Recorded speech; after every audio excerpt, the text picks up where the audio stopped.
Hello and welcome to Circuit Analysis 2 Online. We'll be covering Chapter 20 today. And I expect for your reading to read sections 1 through 9 in Chapter 20. We'll discuss many of the issues related to power in an AC system. So as we enter Chapter 20, there's a relationship between AC and DC that we need to understand. We've been studying DC extensively in Circuit Analysis 1, and we're trying to use a lot of these techniques for AC circuits. The equivalent DC value of a sinusoid quantity is called RMS. And a multimeter that's used in the lab or out in the field is designed to read the RMS value of a sinusoidal signal when set to read AC voltage or current. And notice that the RMS value is approximately 70% of the value of the peak magnitude. And the RMS value is shown here in the sinusoid as number 3. And of course the peak value is number 1, goes all the way up to here. So these are the formulas that you could use to determine the RMS current and voltage. And if you have the RMS current and voltage, you want to find the peak voltage.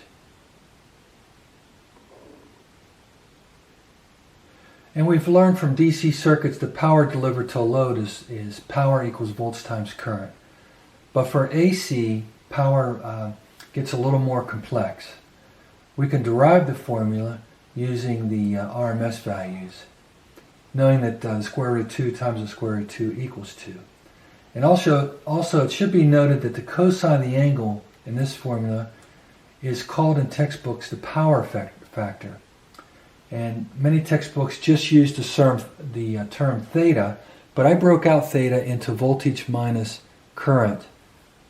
And that's a useful relationship to know because theta is actually the voltage, the voltage minus the current phase angles. And we'll discuss more about that later in other chapters mainly. Power factor.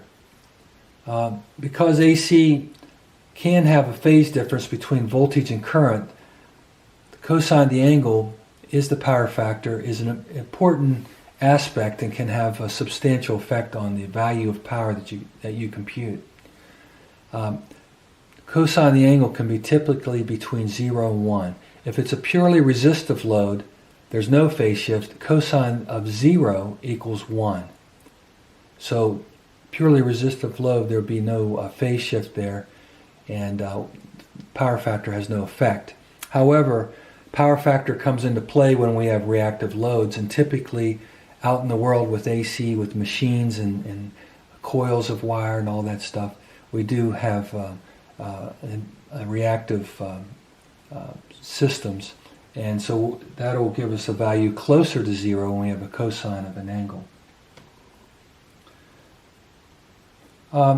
Something to remember about power factor, if they always do it, they talk about it in terms of current. So if current leads the voltage across the load, then we say it has a leading power factor.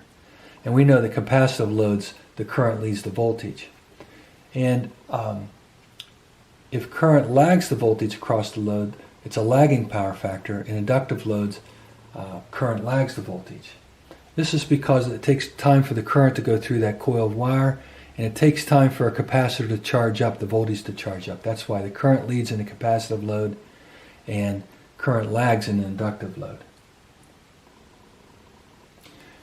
Electrical manufacturers rate their equipment using volts times current because it's basically a worst case scenario. So a lot of nameplates will have volt amperes as part of the data on the faceplate. They won't label it as S, but in textbooks we label that S. And we call that apparent power. Average power is watts, and we've come familiar with that with our bill. We get charged by kilowatt hours. So the average power is watts, and the reactive power is volt amps reactive, VARs, and that's Q. So these are things we'll be working with in Chapter 20. Here is the power triangle. And AC systems has 3 powers that we discuss. One is is the power consumed by components, and it's given off as heat, and that's in watts, the unit watts. And Q is VARs, volt amps reactive, stored energy by inductors or capacitors. And the vector sum of this is the total apparent power, S, and that's in volt amperes. So there's our power triangle for AC systems. So we're discussing the impedance triangle and the power triangle. Notice the imaginary J is given here on the y-axis. Electrical engineering uses J because I is already used for current, and that's taken from the French testing way back in the 1800s for intensity of the amount of charge. Notice that the opposite side of the triangle is X sub L minus X sub C. I might not show that all the time, or textbooks might not show that all the time. It might just be labeled as X. However, you need to understand that X sub L, inductive system, will be positive on the imaginary axis. X sub C, capacitive, will be negative. And then we have the total impedance vector Z. So here is showing a relationship between the impedance and power triangles. The power triangle is proportional to the impedance triangle, but it's just much bigger. And we multiply the current squared to build the bigger power triangle from the impedance triangle, as shown. The angles theta are the same. So we'll multiply I squared times these values to get reactive power Q, and we'll multiply I squared R to get the real power to do the work in watts. And S is the rated equipment that will be in volt amperes, and we could find that if we have the impedance triangle by I squared Z.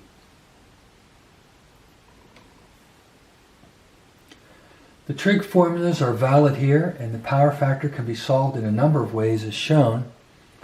Notice S and the relationship with P and Q using Pythagorean's formula. The relationship, the angle is shown here as well.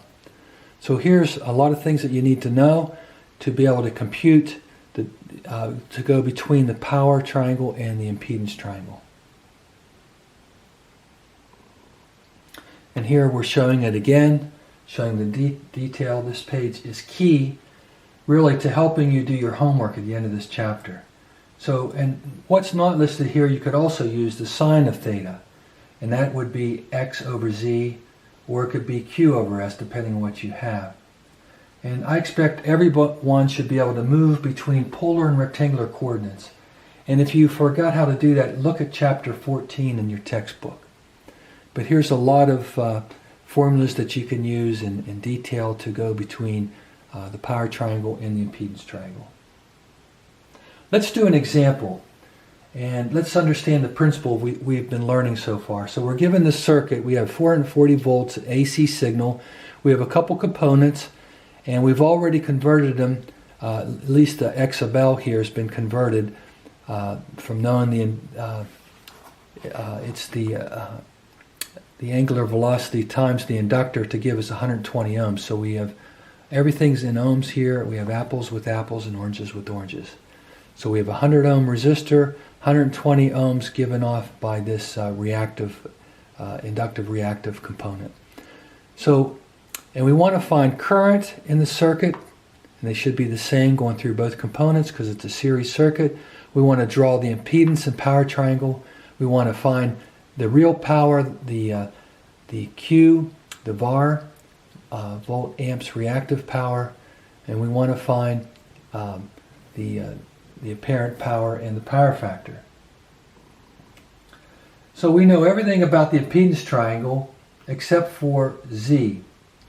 So we'd have to compute the hypotenuse side of the angle, and Z is the total impedance using Pythagorean's theorem, and we can solve this value. The angle can be solved using the inverse tangent of X sub L over R. So here's our formulas over here. So we found 120 over 100, the inverse tangent, 50 degrees, and we have z. We found z through the Pythagorean's theorem, and we found 156 ohms there. And if we put it as a vector, it's 156 at 50 degrees is z. Now, current is determined using Ohm's law, and we have 440 at 0 degrees divided by 156 at 50 degrees, and we get an angle here of 2.82 at minus 50 degrees. So current lags the voltage in the inductive load, just as we expect. And we can compute here Q, P, and S. So Q is I squared X of L, and we get 954 VARs. That's over here. So we're building our power triangle. Power is I squared R. We get 795 watts. And then we use Pythagorean's theorem to find P squared plus Q squared, square root of that, and I get 1242 volt amps.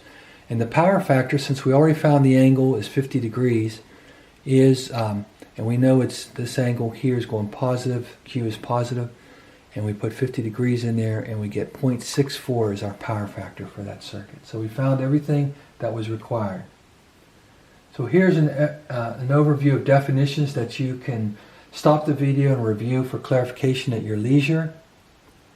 And for homework, I'd like you to try your hand at these. Here's one I'm giving you using faceplate data from some motor or machine. And I want you to find P, Q, and the amount of current used by the equipment.